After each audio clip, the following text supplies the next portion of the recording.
It took exactly 8 seconds. 8 seconds of silence where Senator Mark Kelly stared at Tulsi Gabbard across the witness table, waiting for an answer that everyone in the hearing room knew she couldn't give. The question hung in the air like a loaded weapon.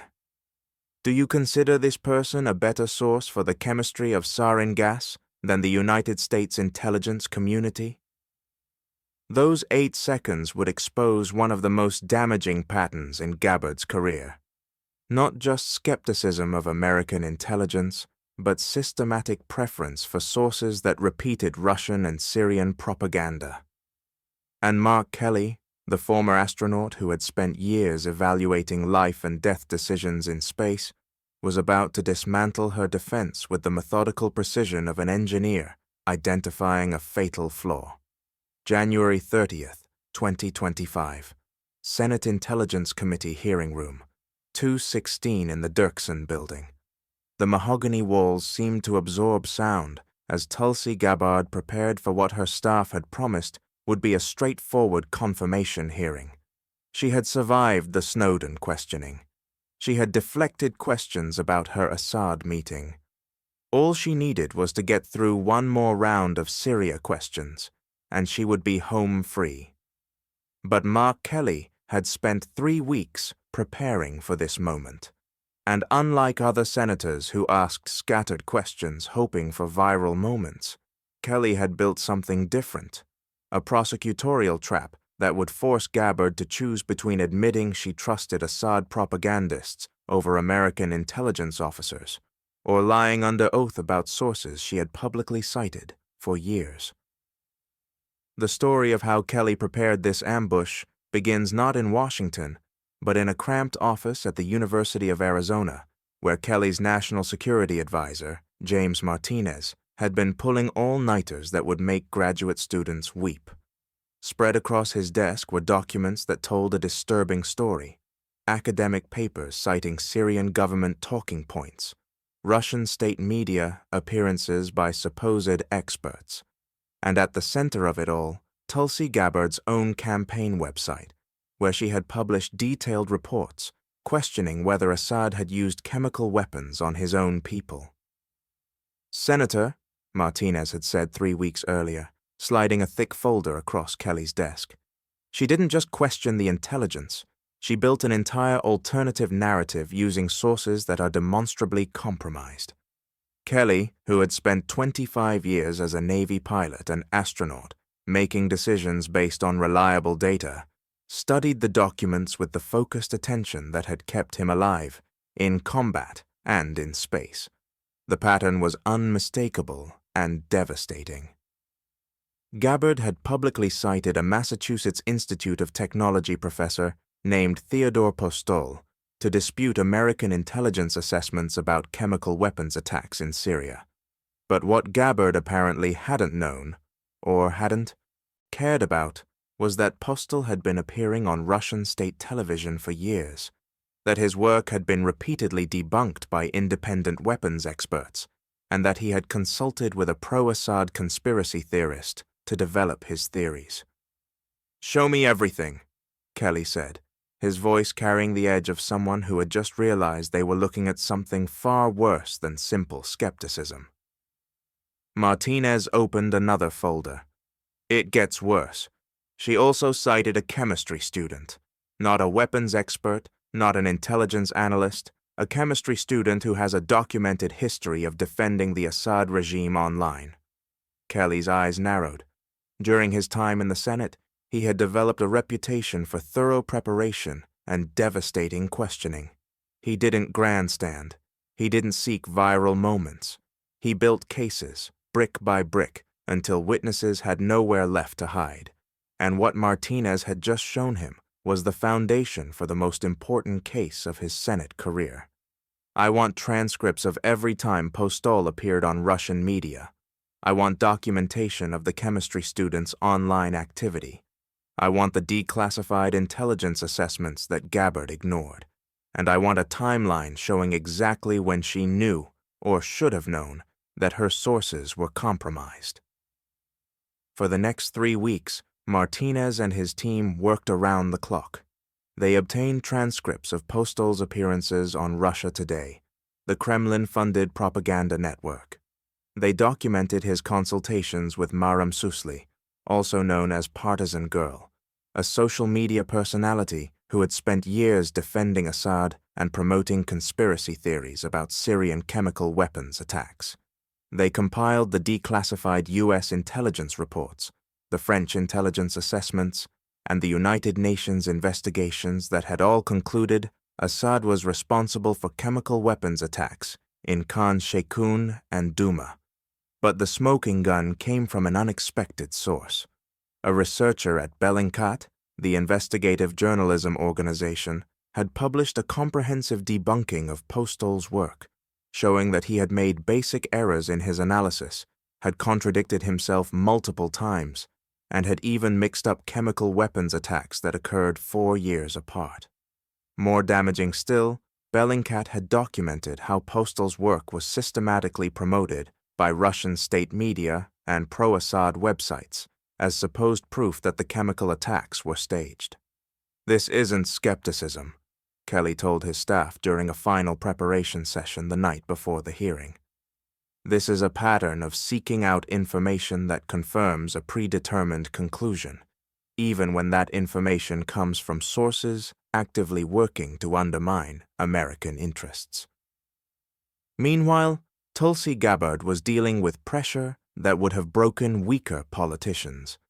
In her transition office, surrounded by national security briefing books and confirmation hearing preparation materials, she was reviewing talking points with her communications director. The chemical weapons issue had become a political landmine. Her defense, carefully crafted by lawyers and political consultants, rested on 2 pillars.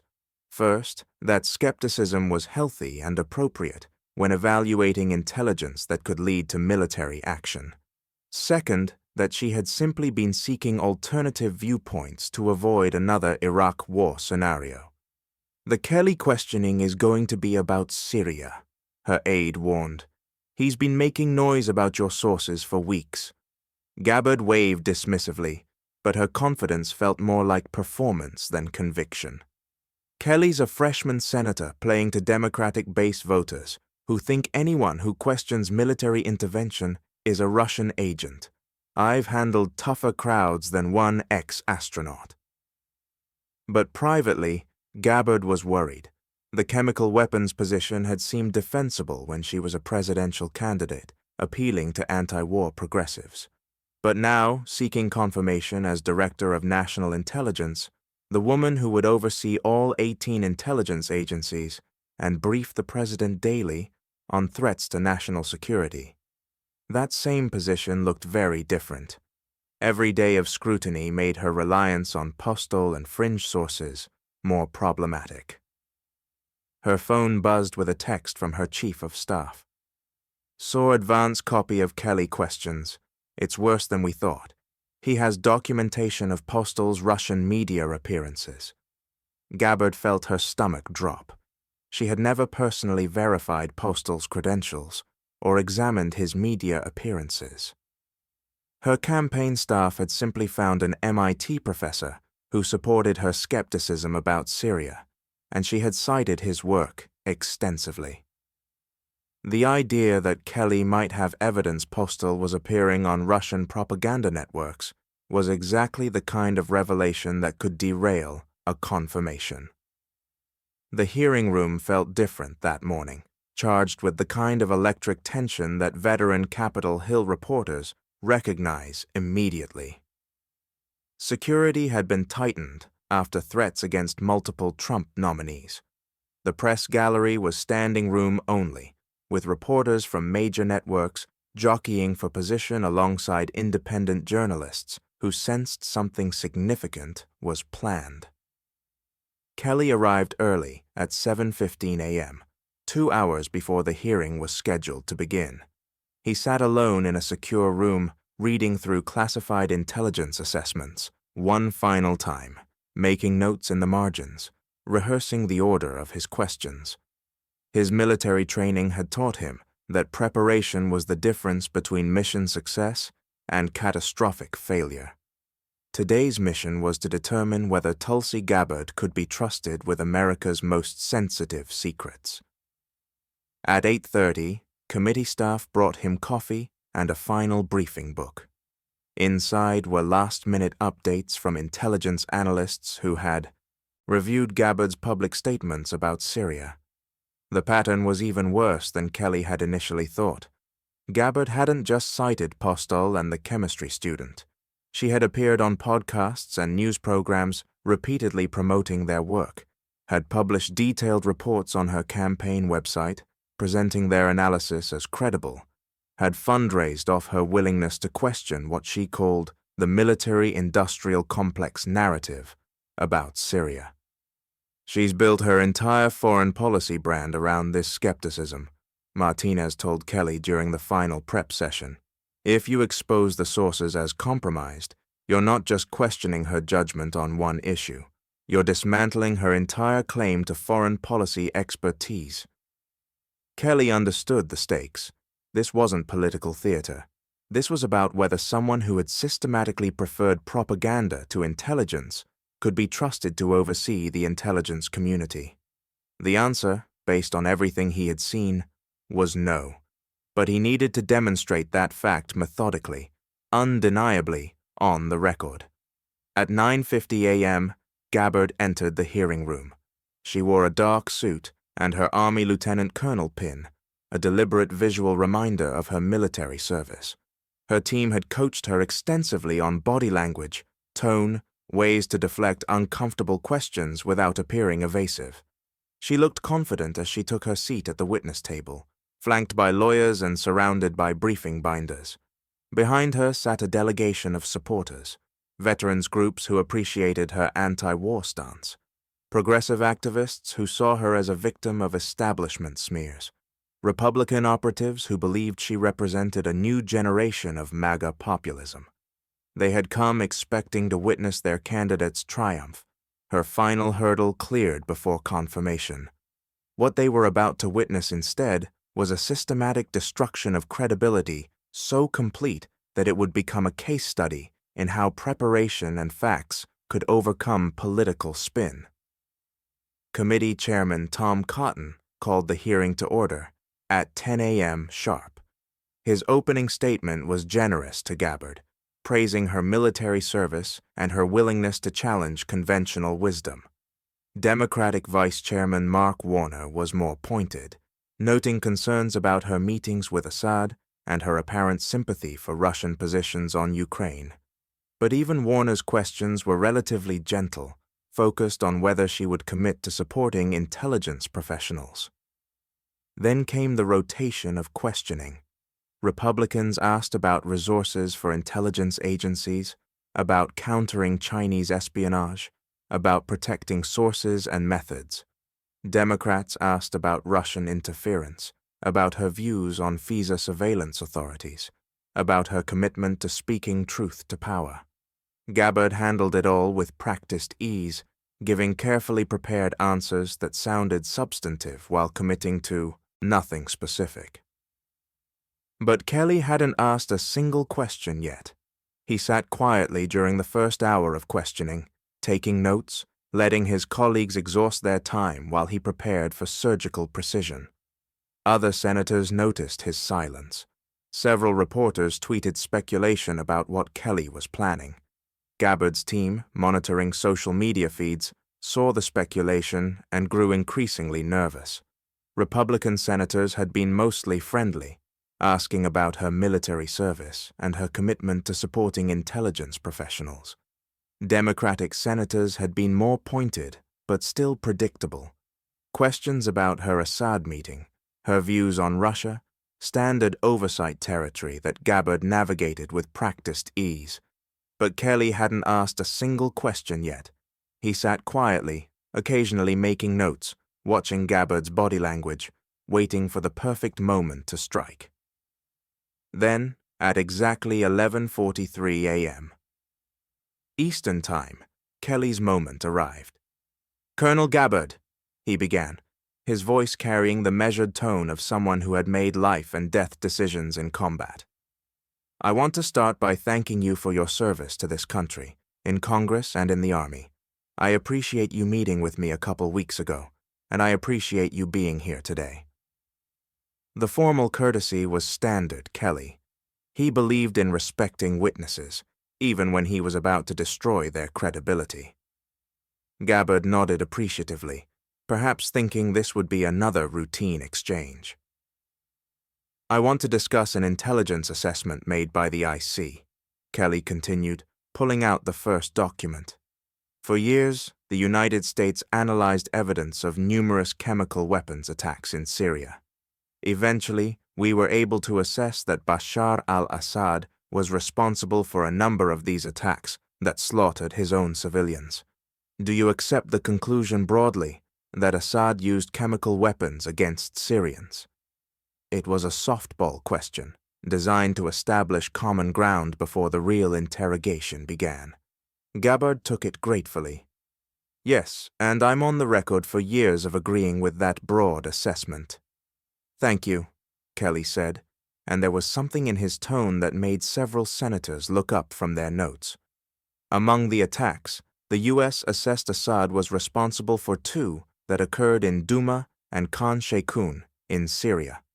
As a member of Congress and as a presidential candidate, and as recently as this month in your written responses to this committee, you have cast doubt on the assessment that Assad is culpable.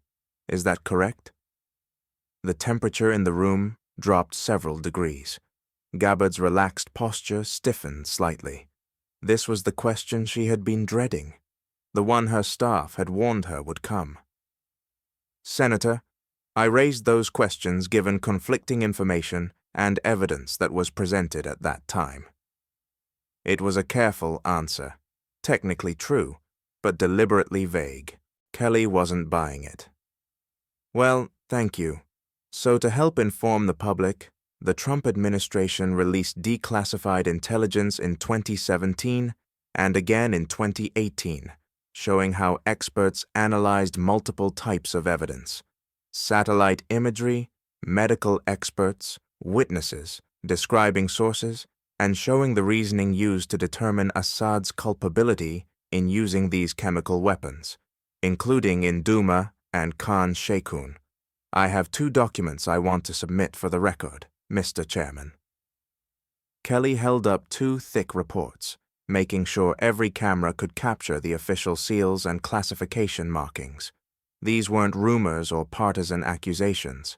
These were formal intelligence assessments, declassified specifically so the American people could understand how professionals had reached their conclusions.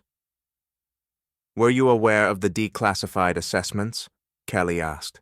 "Yes, I was. And as a member of the House Armed Services Committee and the Foreign Affairs Committee, did you take time to review these?" "Yes, I did." Kelly paused, letting the answer hang in the air. Gabbard had just admitted under oath that she had access to detailed, declassified intelligence assessments prepared by professionals, using multiple sources of evidence, showing Assad's responsibility for chemical weapons attacks. What Kelly did next would demonstrate exactly how she had responded to that professional intelligence. So despite having access to these detailed assessments prepared by U.S. intelligence professionals, you chose instead to publicly cite the work of Theodore Postol, a professor emeritus at MIT. Is that correct? "I cited Dr. Postol's analysis as raising credible questions that deserved examination." Kelly opened his briefcase and pulled out a new set of documents. Around the room, reporters leaned forward, sensing that something significant was about to happen. "Let me ask you about Dr. Postol's qualifications and affiliations," Kelly said, his voice taking on the precise, methodical tone of a prosecutor building a case. "Were you aware at the time you cited his work that Dr. Postol had been appearing regularly on Russia Today, the Russian state propaganda network?" The question landed like a physical blow. Gabbard's face paled slightly as she realized where Kelly was going. "I was not aware of that. No." "Were you aware that Dr. Postol consulted with an individual named Maram Susli, also known as Partisan Girl, who has a lengthy documented history of defending the Assad regime and promoting conspiracy theories about Syrian chemical weapons attacks. I was not aware of that either. Kelly's expression didn't change, but everyone in the room could feel the trap closing. Were you aware that Dr. Postal's analysis of the Khan Shaykhun attack contained basic errors that have been documented by independent weapons experts? Errors such as mixing up chemical weapons attacks that occurred 4 years apart. I was not aware of those specific errors, no. Were you aware that Dr. Postal's work has been systematically promoted by Russian state media and pro-Assad propaganda outlets as supposed proof that chemical attacks in Syria were staged? Senator, I was aware that his work raised questions about the specific evidence used in these 2 cases. It was a deflection, an attempt to avoid admitting she had relied on compromised sources. Kelly wasn't having it. Colonel Gabbard, you also cited the work of what you described as a chemistry expert in questioning U.S. intelligence assessments. Were you aware that this supposed expert was actually a chemistry student, not a professional weapons analyst? I cited analysis that raised questions about the methodology used in the assessments. That's not what I asked you, Kelly said, his voice sharp now. Were you aware that the individual you cited was a chemistry student with a documented history of defending the Assad regime online? Gabbard opened her mouth, then closed it. The silence stretched for 3 excruciating seconds as she realized she had no good answer. I was not aware of that background, no. And then Kelly asked the question that would define the entire exchange, the question that would be replayed on every news program and analyzed by every political commentator.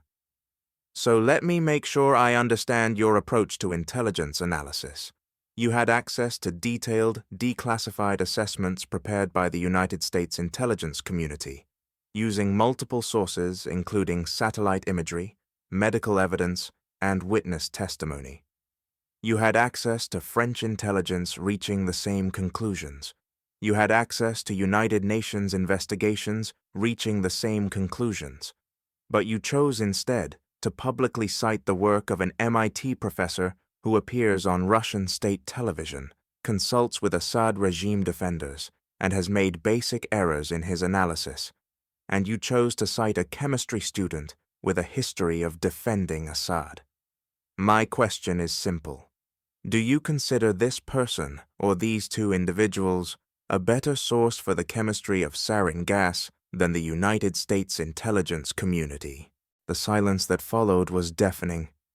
For 8 full seconds, Tulsi Gabbard sat frozen at the witness table, every camera in the room capturing her struggle to find an answer that wouldn't either admit she had trusted propaganda sources over U.S. intelligence or expose her to perjury charges.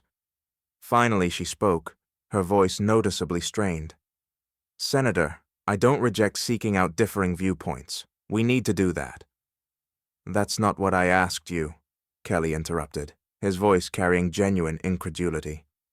I asked you a specific question. Do you consider these individuals better sources for chemical weapons analysis than the United States intelligence community? I consider it important to examine all available evidence and different perspectives before reaching conclusions that could lead to military action. It was another deflection, another attempt to reframe skepticism as wisdom. But Kelly had spent weeks preparing for exactly this kind of evasion. Colonel Gabbard, I want to be very clear about what the record shows. You started from a place of doubting the conclusions of the U.S. intelligence community, and then you sought out information that confirmed your viewpoint. That led you to embrace the opinions of 2 individuals who had no relevant expertise, who had documented ties to Assad regime propaganda, who appeared on Russian state media. And you presented their analysis as if it was credible alternative intelligence, when in fact, it was propaganda. Kelly leaned forward slightly, his voice taking on an edge that made even Republican senators uncomfortable. When you were describing your thoughtful approach to analyzing intelligence at the beginning of this hearing, this is not what you were describing. What I have seen makes it clear that at the same time you were skeptical of our intelligence community's assessments, you would not apply the same skepticism to information that came from sympathizers of Russia and Assad. And I think that's something we should all be concerned about. The room erupted, not in noise but in a kind of electric recognition that something historically significant had just occurred. Kelly hadn't just questioned Gabbard's judgment. He had methodically demonstrated a pattern of seeking out propaganda sources while ignoring professional intelligence, then presenting that propaganda as legitimate, alternative analysis. Gabbard tried to recover. "Senator, the question specifically that I raised around these two attacks came about because there were concerns about whether they were being used as a pretext for major military escalation. My concern was avoiding another Iraq scenario, where we went to war based on intelligence assessments about weapons that turned out to be wrong." It was her standard defense, the one that had worked with progressive anti-war activists during her presidential campaign. But Kelly was ready for it. "Colonel Gabbard, I understand your concerns about avoiding another Iraq. We all share those concerns, but there's a fundamental difference between healthy skepticism and what you did. Healthy skepticism means demanding rigorous evidence, insisting on multiple sources, questioning assumptions. What you did was ignore rigorous evidence from multiple professional sources because you disagreed with the policy implications, and then you embraced propaganda from Russian state media and Assad regime defenders because it supported the conclusion you had already reached." Kelly pulled out one final document. In fact, the intelligence community's assessment of these chemical weapons attacks was based on exactly the kind of rigorous analysis that should have prevented an Iraq scenario. Multiple types of evidence, multiple agencies reaching the same conclusion, declassified reporting, allowing public scrutiny. But you rejected all of that professional analysis in favor of sources that had no credible expertise and documented propaganda ties. The prosecution was complete. Kelly had systematically demonstrated that Gabbard's skepticism wasn't the thoughtful, rigorous approach she claimed. It was a predetermined conclusion in search of supporting evidence, even when that evidence came from propaganda sources. "One final question, Colonel Gabbard," Kelly said, his voice now carrying a note of genuine concern rather than prosecutorial edge. "If you're confirmed as Director of National Intelligence, you'll be responsible for overseeing 18 intelligence agencies. You'll be responsible for briefing the President on threats to national security. You'll be responsible for synthesizing intelligence from multiple sources to reach sound conclusions. Given what we've discussed today about your willingness to embrace propaganda sources while rejecting professional intelligence analysis, why should we have confidence that you'll approach that responsibility differently than you've approached the Syria question?" It was the question that went to the heart of her qualifications.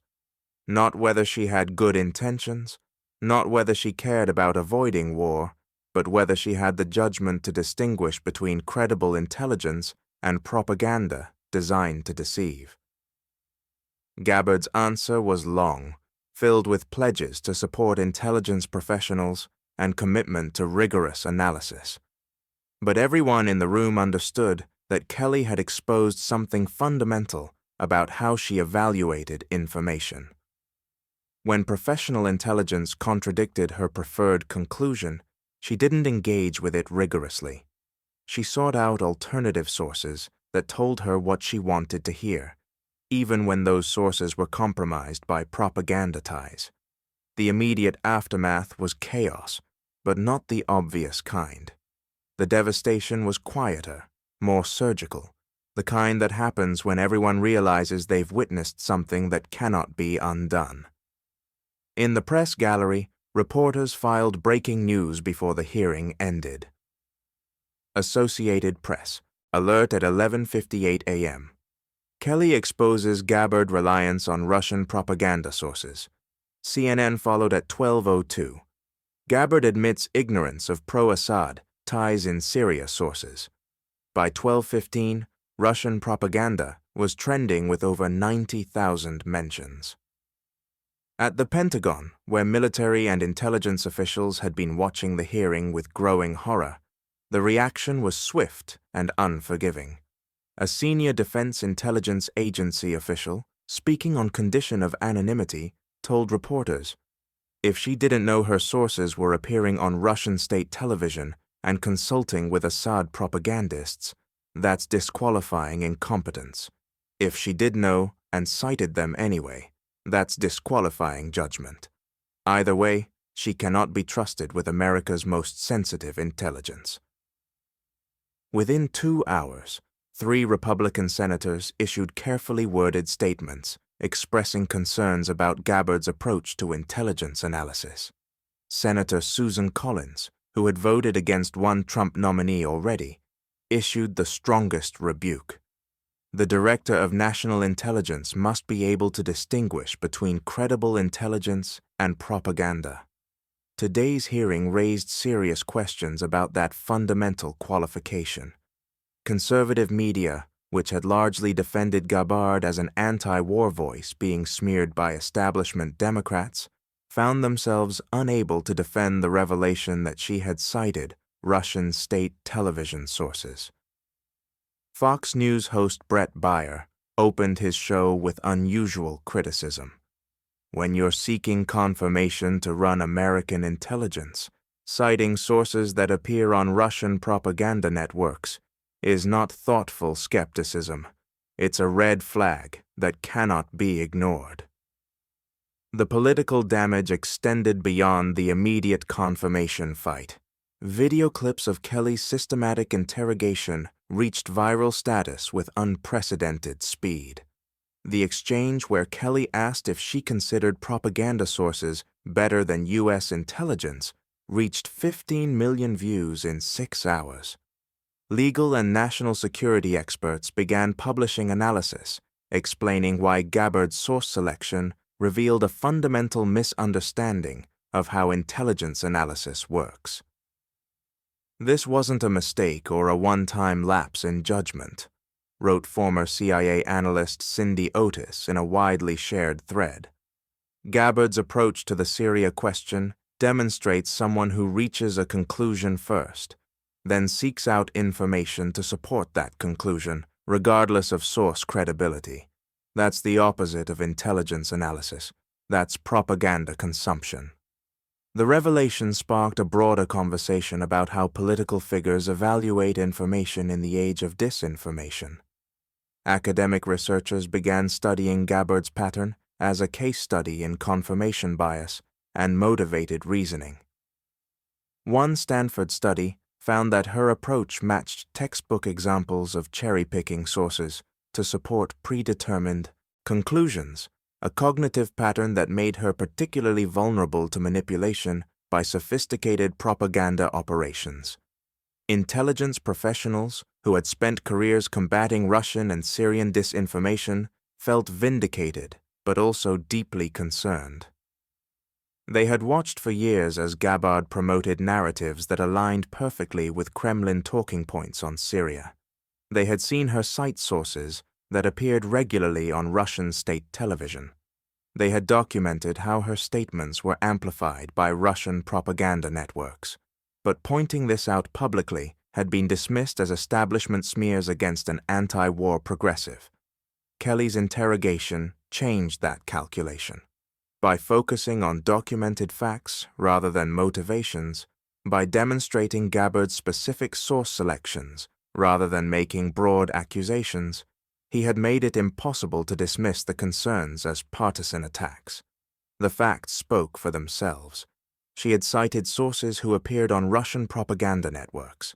She had ignored professional intelligence assessments. She had promoted analysis from individuals with documented ties to Assad regime defenders. Within days of the hearing, investigative journalists began digging deeper into Gabbard's sources and their connections. The Washington Post published a comprehensive investigation showing how Postol's work had been systematically promoted by Russian state media for years. The New York Times documented Madame Susli's extensive history of defending Assad and promoting conspiracy theories. ProPublica traced the network of fringe websites and social media accounts that amplified Gabbard's Syria skepticism, finding extensive overlap with known Russian influence operations. The most damaging revelation came from a former campaign staffer who spoke to reporters on condition of anonymity. According to this source, Gabbard's team had been warned repeatedly during her presidential campaign that Postol had credibility problems, that his Russian media appearances made him a toxic source, that citing him would invite exactly the kind of scrutiny Kelly had delivered. But Gabbard had insisted on using his work because it supported her narrative that the chemical attacks were being used as pretexts for military intervention. She didn't want intelligence that challenged her position, the former staffer told reporters. She wanted sources that confirmed what she already believed, and when we warned her that these sources had problems, she accused us of being establishment warmongers who couldn't handle alternative viewpoints. The quote went viral, shared tens of thousands of times as evidence that Gabbard's approach to information wasn't thoughtful skepticism, but confirmation bias, elevated to ideology. But the real earthquake came from an unexpected source. 3 days after Kelly's interrogation, Theodore Postol himself gave an interview to a fringe media outlet where he confirmed that he had indeed appeared on Russia Today multiple times, that he had consulted with Madame Susli on chemical weapons analysis, and that he stood by his work despite what he called unfair criticism. The interview was a disaster. Postol came across as defensive and conspiratorial, at one point suggesting that mainstream weapons experts who disagreed with him were part of a coordinated effort to suppress the truth about Syria. The interview did more damage to Gabbard's credibility than Kelly's interrogation had, because it confirmed everything Kelly had suggested.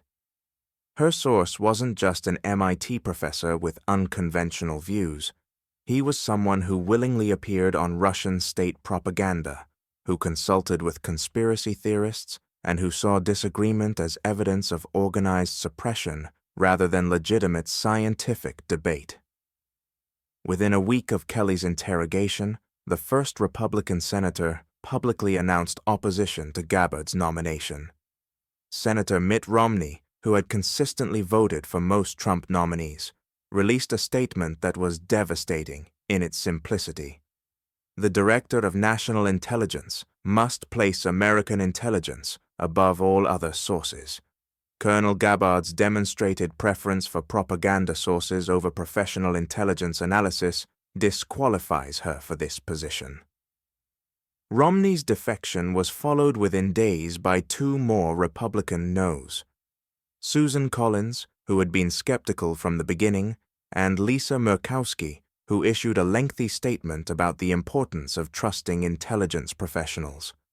With Republicans holding only a slim Senate majority, 3 defections meant Gabbard's nomination was effectively dead. But the most significant impact was felt inside the intelligence community itself. Career analysts who had spent decades producing rigorous assessments watched Kelly's interrogation with a mixture of vindication and concern. Vindication because someone had finally exposed how Gabbard had dismissed their work in favor of propaganda. Concern because her nomination had come so close to success.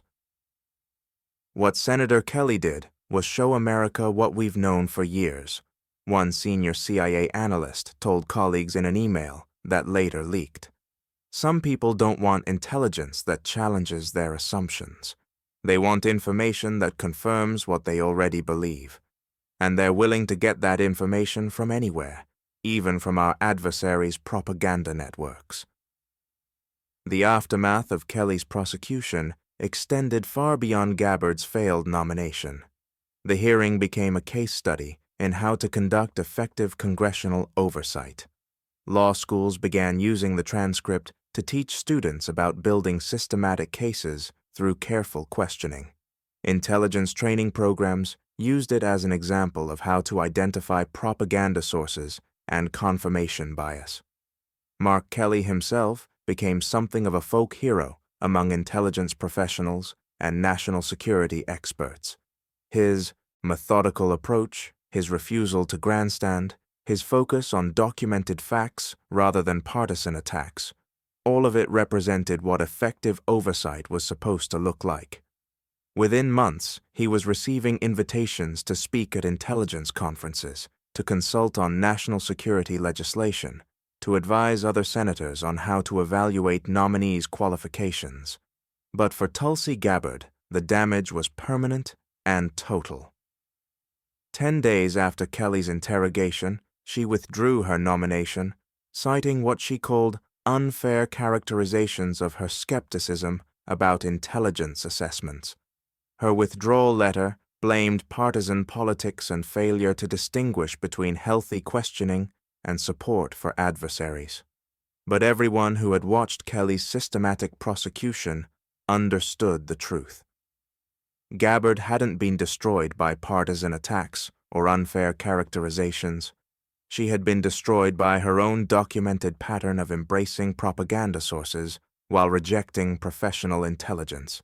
Kelly hadn't smeared her. He had simply held up a mirror and forced everyone to see what she had actually done.